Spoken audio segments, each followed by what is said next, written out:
Enero de 1943. La batalla del Atlántico se acercaba al clímax. Los convoyes aliados se embarcaron en su misión más importante. Debían transportar las armas y los hombres necesarios para la invasión de Europa, el día D. Para detener a los convoyes, Alemania inventaba nuevas armas y nuevos submarinos. Siempre era media y contramedida. Tu máquina contra la máquina del otro. Era una batalla desesperada para detener la mayor invasión de la historia. Convoy, la guerra del Atlántico. Golpe mortal. Primavera de 1943. Los U-boats alemanes hundían hasta 110 barcos aliados todos los meses. Los ataques alemanes con submarinos estaban organizados por Karl Dönitz. En enero, Adolf Hitler le había ascendido a almirante de toda la marina alemana. Dönitz tenía 400 U-boats a su mando. Ya podía pensar en ataques más importantes y mortales. Era imposible evitar a los Wolfpacks. Estaban por todas partes, atacaban todos los convoyes.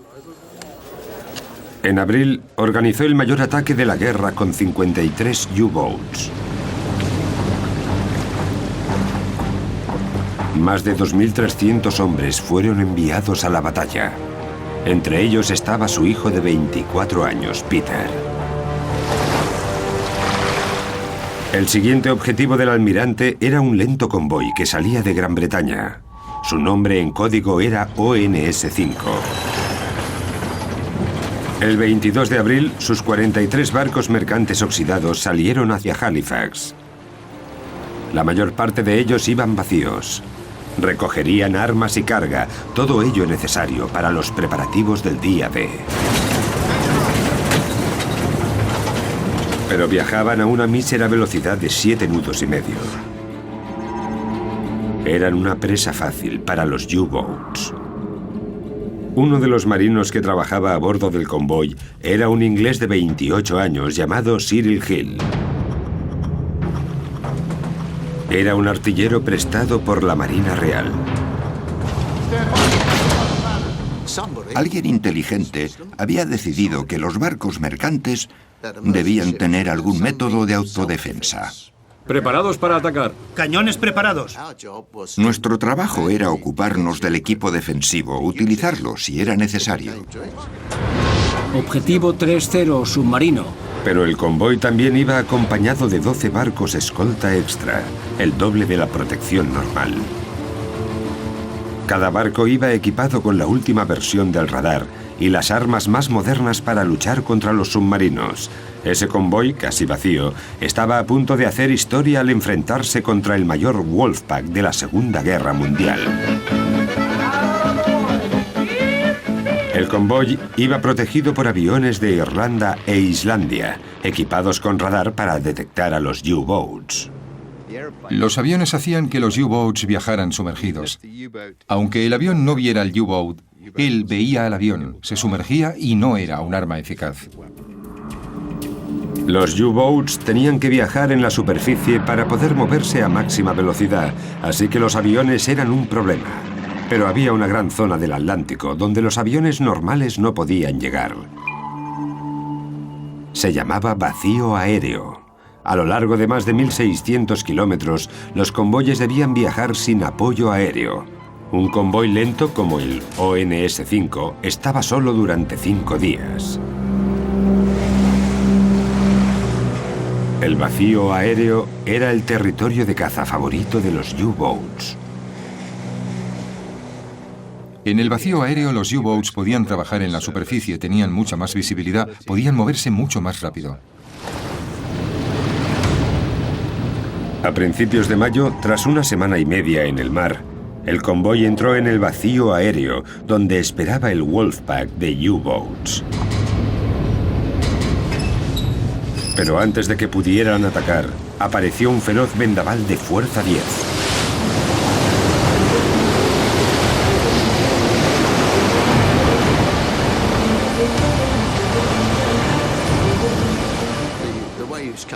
Las olas eran mucho mayores que el barco. Los U-Boats se sumergieron 60 metros para evitar la tormenta. Y por supuesto, mientras el tiempo fue malo, los U-Boats no nos rondaron. En cuanto el tiempo mejoró un poco, los U-Boats empezaron a atacar. La tormenta tardó 3 días en amainar. En Berlín, Dönitz coordinó el ataque por radio. Ordenó a sus capitanes que atacaran con fuerza. No se contengan. Podemos y tenemos que conseguir algo. Los U-Boats superaban a los escoltas 6-1, pero debían atacar mientras el convoy siguiera en el vacío aéreo.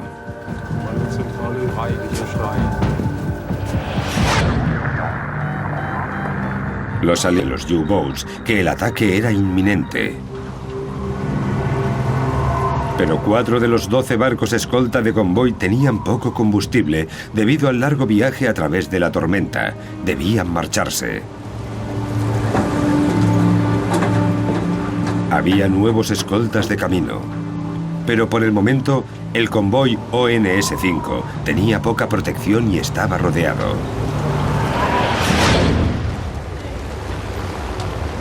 Consciente de la situación del convoy, un Catalina de la Real Fuerza Aérea Canadiense salió de su base en Terranova.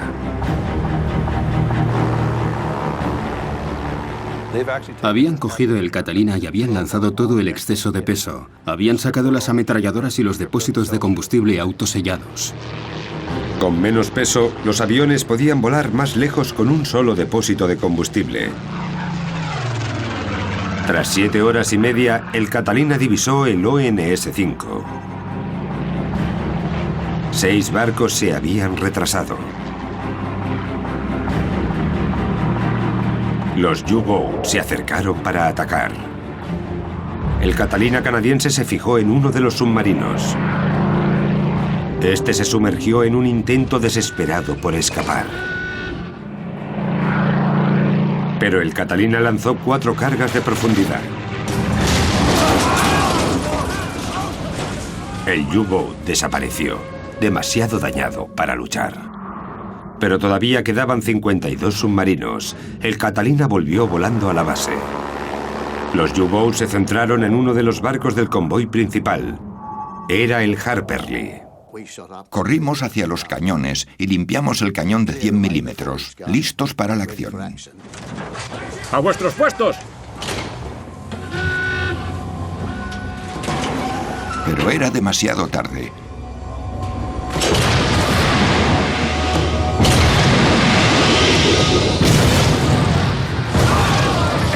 Nos alcanzaron 2 torpedos, uno en la sala de máquinas y otro en el compartimento delantero. Algunos de los hombres estaban locos de miedo. Mientras el Harperley se venía abajo, Hill subió a la cubierta del barco. Estaba demasiado ocupado para tener miedo. Ayudó a bajar un bote salvavidas. El bote empezó a apartarse del barco. El barco se hundía y el último hombre que había en la red fue barrido por el mar. Así que llamé a mis amigos de la cubierta y nos sentamos a fumar y a esperar el final. Todo había terminado. Y entonces el bote se acercó hacia nosotros y les grité: «Vamos, tenemos una oportunidad». Y corrimos y di un salto. Tuve suerte, conseguí llegar. El Harperley no estaba solo. ¡Fuego! 9 barcos aliados más fueron hundidos antes del anochecer. ¡Fuego! De vuelta en Alemania, Dönitz lo celebró. Los Wolfpack gigantes funcionaban perfectamente. Al acercarse la noche, el convoy esperaba recibir más ataques de U-Boats escondidos en la oscuridad.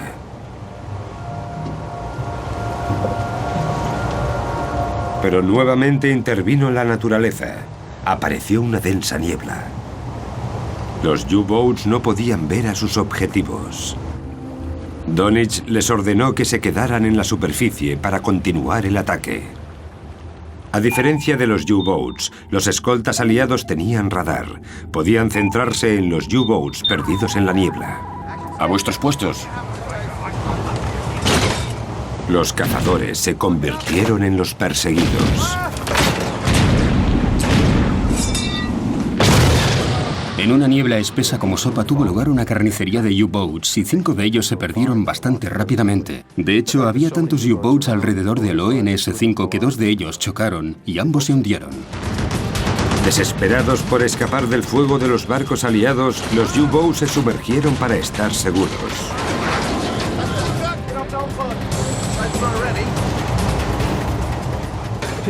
Imaginad que sois un chico de 20 años, sentado a 180 metros bajo el agua y os están atacando. No podíamos hacer nada. No podíamos huir. No podíamos esquivarlos. Solo podíamos quedarnos ahí sentados y aguantar. Llegaron 5 escoltas aliados más que se unieron a la batalla. Durante los 2 días siguientes, los aliados hundieron 6 U-Boats y 4 o 5 se marcharon como pudieron hacia sus bases. Fue un punto de inflexión en la guerra. La batalla demostró que los escoltas aliados, equipados con tecnología antisubmarinos, no solo podían proteger a los convoyes, sino también infligir grandes daños sobre los U-Boats.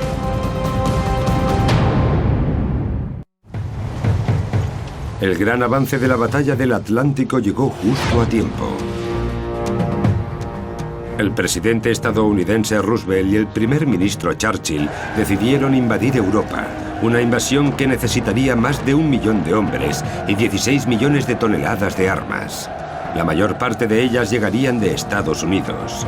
Pero para que los convoyes tuvieran éxito, los aliados tendrían que ganar la batalla del vacío aéreo, el territorio de caza favorito de los U-Boats. Los estadounidenses encontraron la solución. Los bombarderos B-24 de largo alcance. Podían recorrer 3.200 kilómetros, lo bastante para deshacerse del vacío aéreo totalmente. En mayo de 1943, unos 50 liberadores volaron desde las bases aéreas de Islandia, Irlanda y Terranova. Por primera vez en la guerra, los U-Boats no tenían ningún lugar donde esconderse en el Atlántico Norte.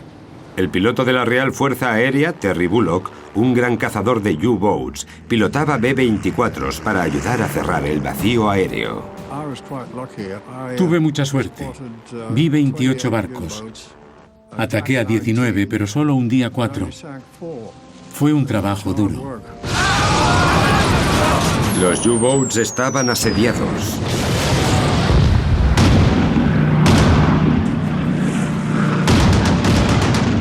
Para el almirante Donich, era un absoluto desastre. El 22 de mayo ya habíamos perdido 31 barcos desde principios de mes. Un total aterrador, que resultó ser un golpe duro e inesperado. La matanza se recordaría como Mayo Negro. Unos 1.800 hombres perdieron la vida en los U-Boats, entre ellos el hijo del almirante, Peter.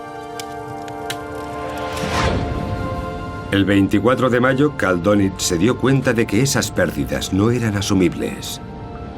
Ordenó que todos los U-Boats supervivientes volvieran a la base. En junio de 1943 me enfrenté a la decisión más difícil de la guerra. Tuve que decidir si retiraba los barcos de todas las zonas y cancelaba la guerra de los U-Boats o si les dejaba continuar la operación sin importar la superioridad del enemigo. Donich accedió a mejorar la flota de U-Boats. Aceptó los consejos de los ingenieros alemanes para alterar sustancialmente su U-Boat. Aprobó los planes de creación de un U-Boat más avanzado. Podía mantenerse sumergido durante semanas, lejos de los aviones y los radares. La flota de U-Boats pronto estaría armada con una nueva clase de torpedos. Pero la nueva tecnología llevaba su tiempo. Así que Dönitz buscaba un campo de batalla más seguro para sus U-Boats. Les ordenó que se desplazaran al centro del Atlántico, uno de los pocos lugares a los que los bombarderos estadounidenses de largo alcance no podían llegar. Allí tendrían como objetivo a los convoyes estadounidenses. Llevaban armas y soldados para la invasión de Sicilia, un preludio de los desembarcos del día D. La tripulación de los U-Boats disfrutaba de un tiempo soleado y de unas temperaturas muy agradables. Un cambio muy bien recibido que contrastaba con el tiempo frío de las rutas de convoyes del norte. Walter Wittig sirvió a bordo del U-518 durante el verano de 1943. En el viaje hacia el Caribe no ocurrió nada.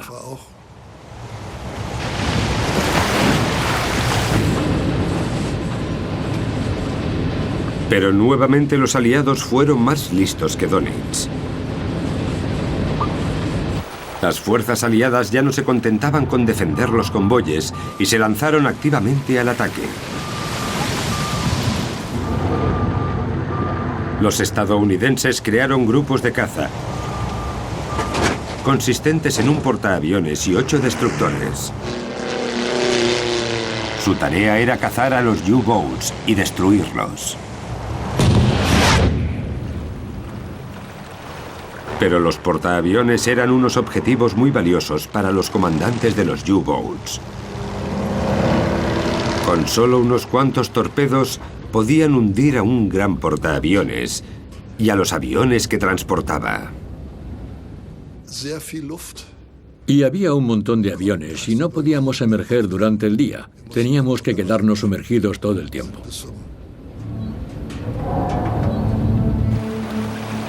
Pero los U-Boats todavía tenían que salir regularmente a la superficie para cargar las baterías. Y era algo arriesgado.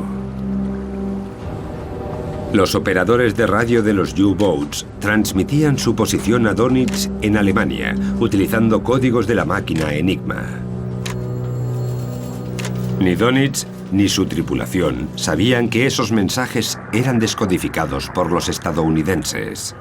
Recibíamos un mensaje todas las noches desde Washington porque habían descifrado el código. Sabíamos dónde estaban y ellos nos enviaban hasta allí para cazarlos.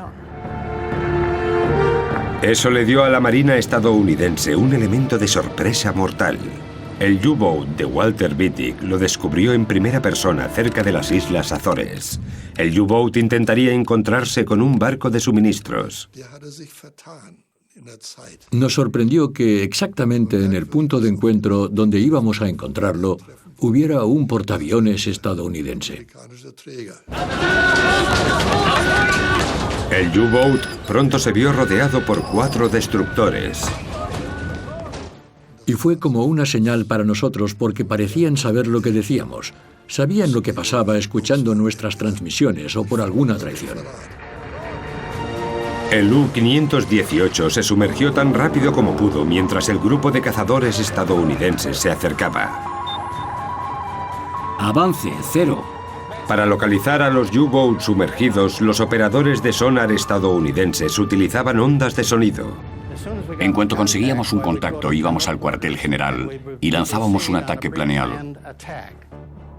Yo llamaba a popa y ellos abrían la escotilla y lanzaban unas 5, 10 o 15 cargas de profundidad.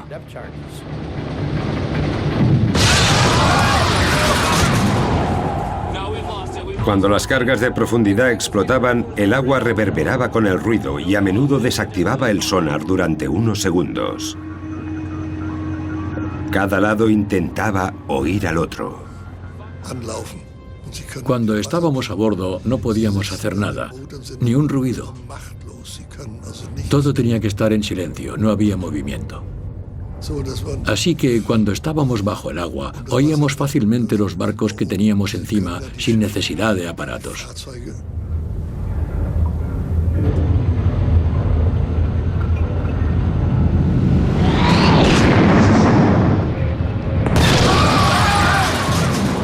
En ese momento tenía una pistola envuelta en la sala de radio.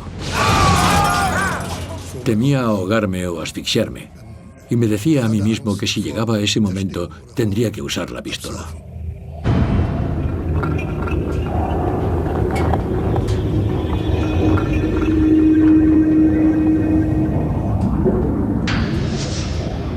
Pero el mar revuelto obligó al grupo de cazadores estadounidenses a abandonar la caza. El mar estaba tan picado que las partidas de búsqueda no podían hacer nada más.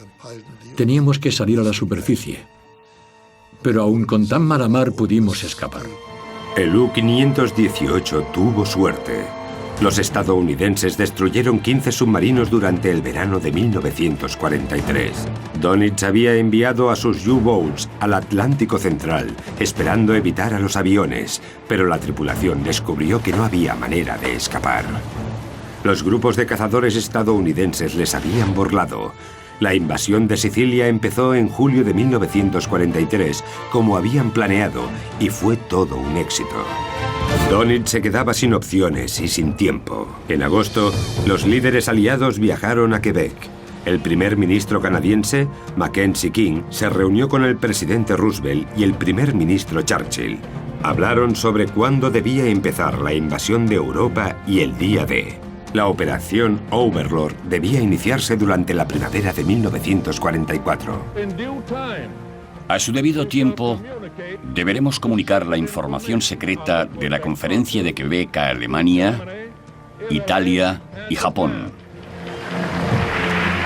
Para que el día D tuviera éxito, los convoyes debían llevar 200.000 toneladas de armas y carga, todos los meses antes de la invasión. Donitz sabía que debía encontrar una manera de detener a los convoyes o Alemania perdería la guerra.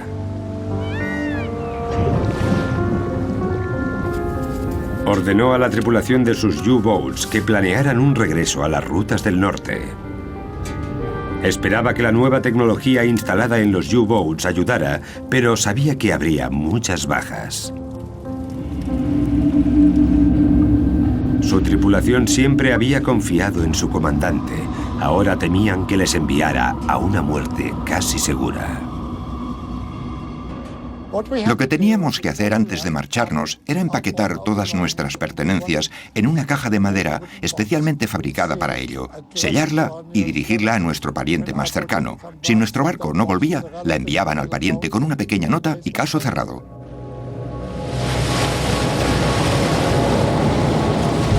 Donitz ideó una nueva estrategia. Ordenó a sus U-Boats que se centraran en los barcos de escolta armados y que después atacaran a los barcos mercantes, más vulnerables. Pero los destructores eran objetivos difíciles. Los torpedos estaban diseñados para alcanzar a los barcos mercantes, que se hundían bastante en el agua, y eran grandes objetivos. Sin embargo, los destructores tenían cascos poco profundos, así que los torpedos tradicionales alemanes solían deslizarse bajo ellos sin alcanzarles. Los científicos alemanes idearon un avance tecnológico, el T-5, un torpedo acústico. Encontraba a su objetivo siguiendo el sonido del propulsor. En septiembre de 1943, Donitz envió sus U-Boats mejorados a luchar contra los convoyes en el Atlántico Norte. Werner Herzmann era ingeniero del U-190 y fue testigo de los torpedos acústicos. Y el oficial al mando salió a la superficie, miró por el periscopio y vio a un pequeño buque de guerra que se acercaba a toda velocidad. En ese momento, decidió enviar un torpedo acústico hacia el barco que se acercaba. Era muy difícil de evitar. Podías llegar a divisar una pequeña parte, pero no se podía dar la vuelta a un barco, especialmente a esa velocidad, porque describía un gran arco. Cuando les veías ya te habían dado. El torpedo acústico se lanzó contra dos convoyes en septiembre de 1943, tomándolos totalmente por sorpresa. Hundieron 3 barcos escolta y 6 mercantes. El torpedo acústico era exactamente lo que Donitz había estado buscando. Pero el éxito alemán duró muy poco. La gente que desarrolló la cura para el torpedo acústico lo hizo en cuestión de horas después de que se usara por primera vez contra la Marina canadiense. El personal de la Marina se dio cuenta de que los alemanes habían desplegado el torpedo acústico.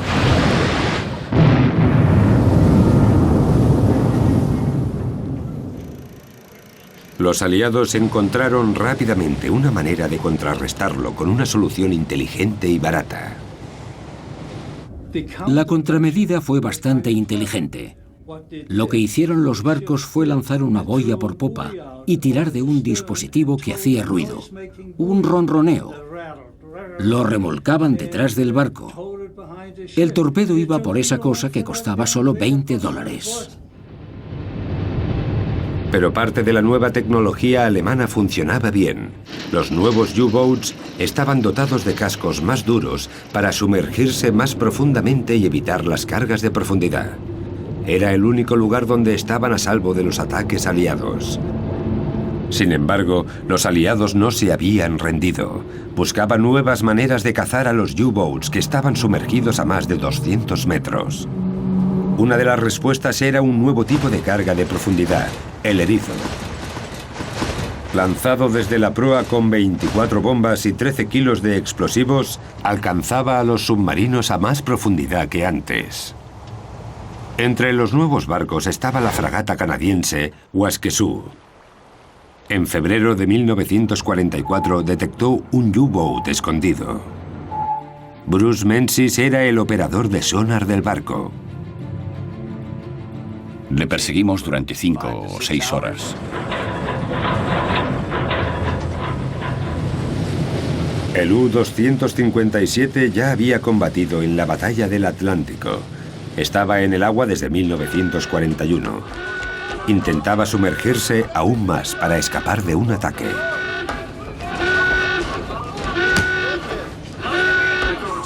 Contacto de retorno, 0 rojo 60, 1500 metros, eco... Nos avisaban, a 1400 metros, bajamos a 12.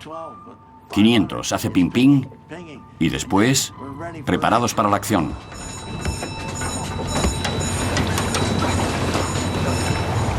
Estábamos todos nerviosos, todos preocupados. No podemos decir que no teníamos miedo, que no estábamos nerviosos, porque lo estábamos. Entonces, sacamos el erizo.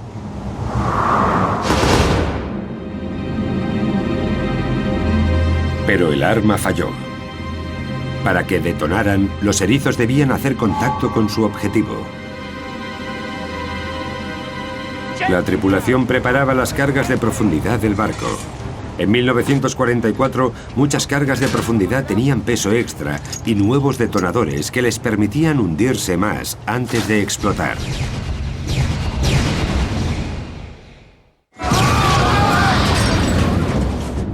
El U-Boat dañado se vio obligado a salir a la superficie. La tripulación abandonó el submarino.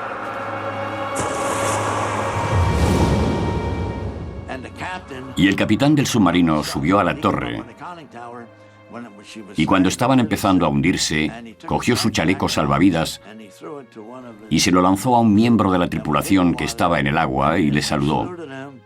Y después se hundió con el submarino y todos le devolvieron el saludo. Solo 19 hombres sobrevivieron al ataque. Después de controlar el Atlántico durante más de 3 años, en solo 9 meses, la esperanza de vida a bordo de un submarino alemán cayó hasta solo 100 días. Primavera de 1944. Mientras se acercaba el día D, centenares de millares de soldados eran transportados a través del Atlántico hasta Gran Bretaña, listos para organizar la invasión de Europa. Algunos viajaban a bordo de transatlánticos de lujo, como el Queen Elizabeth y el Queen Mary, donde Frank Scanlon fue miembro de la tripulación. En el Mary nos ocupábamos de unas 10.000 tropas por viaje. A veces incluso llevábamos 15.000. No necesitaban formar convoyes para protegerse. Con una velocidad máxima de 55 kilómetros por hora, los grandes transatlánticos podían superar a un submarino con facilidad. Ninguno de ellos fue víctima de los U-Boats mientras cruzaba el Atlántico. En mayo, más de 1 millón de tropas se habían reunido en la costa de Gran Bretaña para la Operación Overlord. Su llegada fue una derrota devastadora para Donitz. Tras casi 5 años de guerra, había perdido la batalla del Atlántico. Desesperado, el almirante recurrió a la tecnología para cambiar el curso de la guerra. Sabía que la mayor debilidad de los U-Boats era que solo podían estar sumergidos durante unas pocas horas. Las baterías se agotaban rápidamente. Por eso decidió implementar una solución: el snorkel. El snorkel era un mástil que contenía 2 tuberías. Una tubería era para el escape del motor diésel. La otra era para dejar entrar aire fresco, para alimentar los motores diésel y para recargar los sistemas.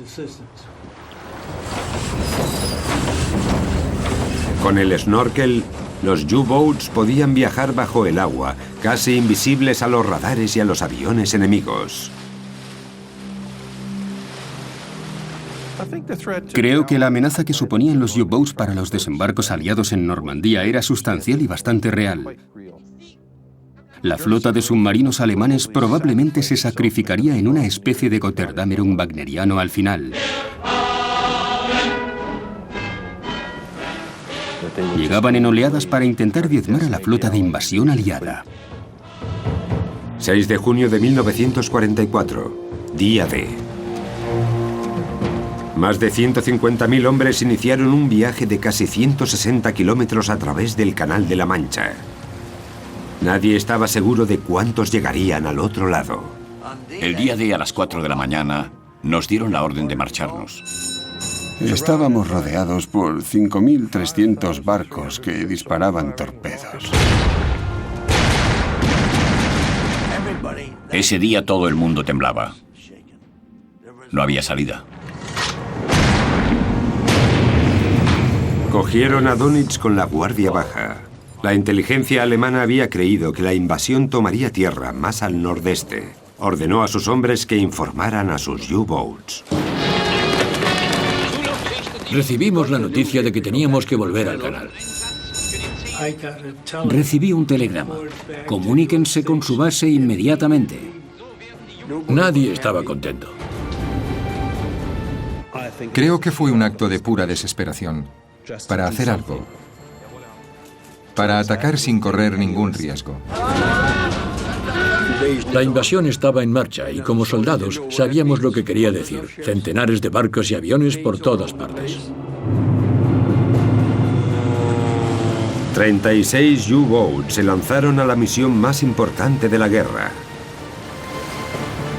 El almirante ordenó a su tripulación que hicieran un sacrificio definitivo para la supervivencia del Tercer Reich. Se harán todos los esfuerzos necesarios para cerrarle el paso a la flota enemiga sin importar el peligro de las aguas poco profundas, los campos de minas o cualquier otra cosa. Los aliados esperaban un ataque con U-Boats. Su primera línea de defensa eran los aviones, una operación cuyo nombre en clave era Operación Cork. Mientras la flota invasora se acercaba a las playas, 375 aviones patrullaban el canal. Doc Harrington era navegante en un bombardero Liberador. La idea era bloquear el canal yendo adelante y atrás entre Inglaterra y Francia. Y había varios liberadores en una patrulla. Una flota de 36 U-Boats zarpó del Golfo de Vizcaya hacia la entrada del canal. Donitz contaba con los nuevos snorkels para desafiar a las defensas aliadas.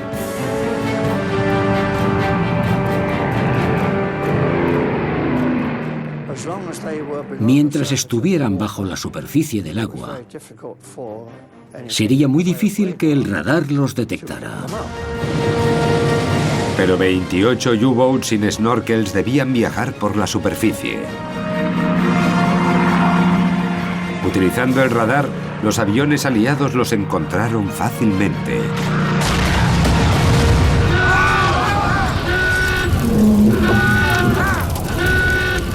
10 de ellos resultaron destruidos o dañados. Los restantes 8 U-boats con snorkel evitaron ser detectados manteniéndose sumergidos. Pero al acercarse al canal, se enfrentaron a otro obstáculo: las líneas de buques de guerra. La idea era que el enemigo pasara por diferentes capas y obligarle a luchar en desventaja numérica cada vez que penetraba en una de esas pantallas. Muchos de los destructores eran barcos canadienses del Atlántico. Nuestro trabajo era subir por el canal y bloquearlo para que no pudiera pasar ningún submarino. Los U-boats sumergidos eran bombardeados con cargas de profundidad al acercarse a la entrada del canal. A media mañana, millares de tropas aliadas habían llegado a suelo francés. El día D, ninguno de los U-boats alemanes pudo entrar en el canal. Los aliados habían aplicado 4 años de experiencia en la caza de U-boats hasta ese momento y ganaron.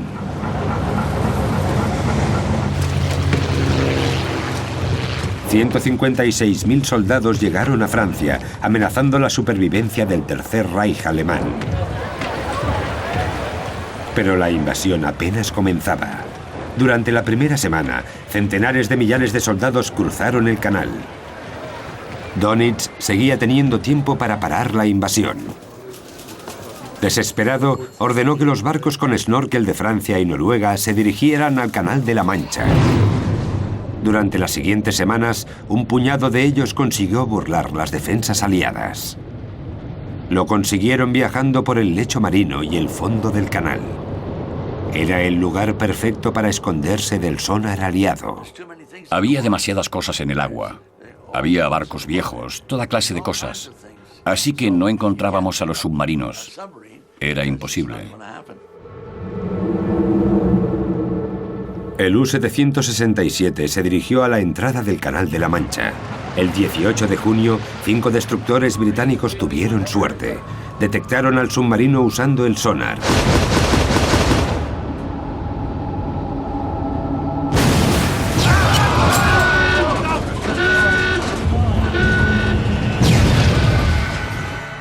Walter Schmittenknopf era un electricista a bordo del U-boat dañado. Éramos unos 18 hombres en el fondo. Y el agua empezó a entrar lentamente. Y mis compañeros ya estaban muertos. Oí algunos gritos. Solo sabía que el agua me llegaba a la boca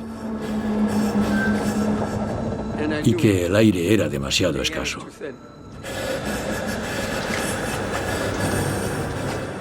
Y allí estaba la escotilla de los torpedos, y yo esperaba. Quizá esperé siglos, o quizá solo unos minutos. Después vi el cierre de la escotilla. Lo cogí, abrí y salí. Así que me puse la máscara de oxígeno en la boca y empecé a respirar por el tanque.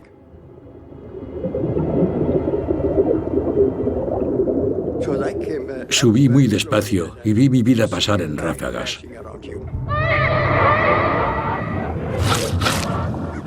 Fue lo peor que he vivido nunca. No es como si vieras tu propia película. Es algo real. Es tan real como que estamos aquí sentados ahora. Y vi todo lo que había dicho desde que era un niño. Todos los lugares a los que había ido, todo lo que había hecho y las personas que había conocido, todo eso. Lo volví a vivir, no se puede explicar. Nadie más consiguió salir.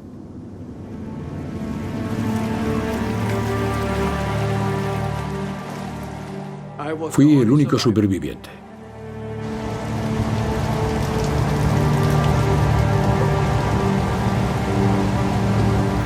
Pocos de los U-boats que intentaban detener la invasión sobrevivieron. El almirante Karl Dönitz se había jugado todo con su flota de U-boats y había perdido. Alemania se enfrentaba a una enorme invasión de tropas aliadas y Dönitz sabía que era el responsable. Julio de 1944. Mientras los ejércitos aliados hacían retroceder a las fuerzas alemanas por tierra, la flota de U-boats también se enfrentaba a la derrota. Los aliados entraron en el Golfo de Vizcaya. Los puertos de U-Boats estaban rodeados. Fue una pérdida devastadora para el almirante Donitz. Su flota de U-Boats ya no tenía acceso directo al Atlántico ni a los convoyes aliados. Peter Petersen fue ingeniero en un U-Boat alemán durante el verano de 1944. Mientras estábamos en el mar, nos ordenaron no volver a Francia, sino ir a Noruega tras finalizar nuestra patrulla, porque las tropas, los aliados, se movían hacia nuestras bases en el sur de Francia. Los U-Boats tardarían unas semanas en llegar al Atlántico desde las bases de Noruega y Alemania. Pero a Donitz le quedaba una última carta que jugar. En 1945 desveló un nuevo y revolucionario tipo de U-Boat. El Clase 21 era el primer auténtico submarino. Estaba diseñado y optimizado para su comportamiento bajo el agua. Era más lento en la superficie que sumergido. Donitz esperaba que los nuevos U-Boats todavía fueran capaces de cambiar el curso de la guerra. A principios de 1945, el submarino más avanzado fue enviado para ser probado en aguas hostiles. Tenía un amigo que iba en él y me dijo que era más rápido bajo el agua y que nadie lo podía atrapar. Estaba en el mar de Irlanda, en el 45, y ningún enemigo supo que estaba allí. Salieron de una pieza. Se lanzaron 2 prototipos a la batalla en abril de 1945, pero era demasiado tarde. El 30 de abril, Adolf Hitler se suicidó. Esa tarde, Karl Donitz supo que Hitler le había nombrado su sucesor, el último Führer.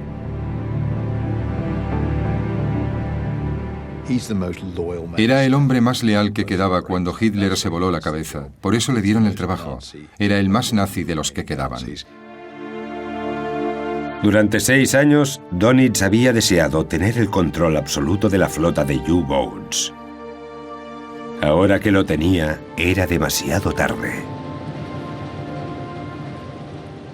Y a unos 550 kilómetros al sudeste de Terranova, recibimos varias señales entremezcladas de Alemania que nos decían que la guerra había terminado, que debíamos salir a la superficie, lanzar por la borda toda nuestra munición, decirle al mundo quiénes éramos, dónde estábamos y esperar nuevas instrucciones.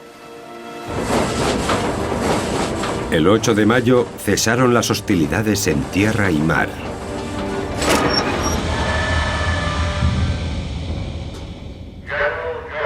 El general Goebbels, el representante del alto mando alemán, y el gran almirante Donitz, el jefe designado del Estado alemán, han firmado la rendición incondicional.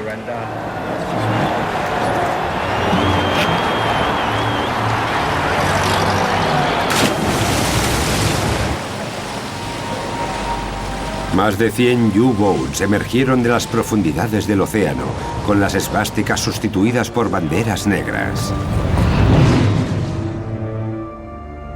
Incluso el almirante se rindió. El 23 de mayo se presentó ante los aliados, convencido de no haber hecho nada mal. Bajo el mando del almirante, los U-Boats habían hundido 2.452 barcos en el Atlántico y habían matado a unos 30.000 marinos mercantes. Pero la tripulación de Donitz también había pagado un alto precio. 28.000 soldados habían muerto en la batalla. Fue una organización que sufrió un 75% de bajas mortales. Les barrieron. Ninguna otra rama de las Fuerzas Armadas sufrió tantas bajas. Al final de la guerra, los aparentemente invencibles U-Boats eran poco más que trampas mortales. De algún modo, la historia totalmente olvidada de la Guerra del Atlántico fue el fracaso de la tecnología y la innovación alemanas. El bando aliado estaba dispuesto a aceptar a cualquiera que tuviera una solución en potencia. Los alemanes nunca integraron totalmente la ciencia con los uniformes y los trabajadores, y los aliados occidentales sí lo hicieron. Karl Donitz fue juzgado en Nuremberg, donde le encontraron culpable de crímenes de guerra. Pasó 10 años en la cárcel y murió la Nochebuena de 1980. Actualmente, los últimos supervivientes de las batallas de los convoyes tienen 80 o 90 años, pero la batalla del Atlántico sigue atormentándoles. Perdí muchos amigos en la guerra. Amigos con los que solía jugar, con los que podía relacionarme. Sí, por supuesto, queríamos ganar la guerra, claro. Y me imagino que nuestros oponentes pensaban exactamente lo mismo. Tenían exactamente el mismo miedo a la muerte que nosotros. Estábamos bastante seguros de que todo iría bien. Eso era algo que le pasaba a otra gente. Había vivido tantos ataques cercanos que creo que tenía a mis ángeles de la guarda sentados sobre mi hombro, porque nada nos alcanzó. Mi gran logro en la vida es que al final de la guerra, la tripulación de mi submarino y yo seguíamos vivos. Sí, perdí algunos amigos. Sigo pensando en ellos. He visitado sus tumbas. Sí.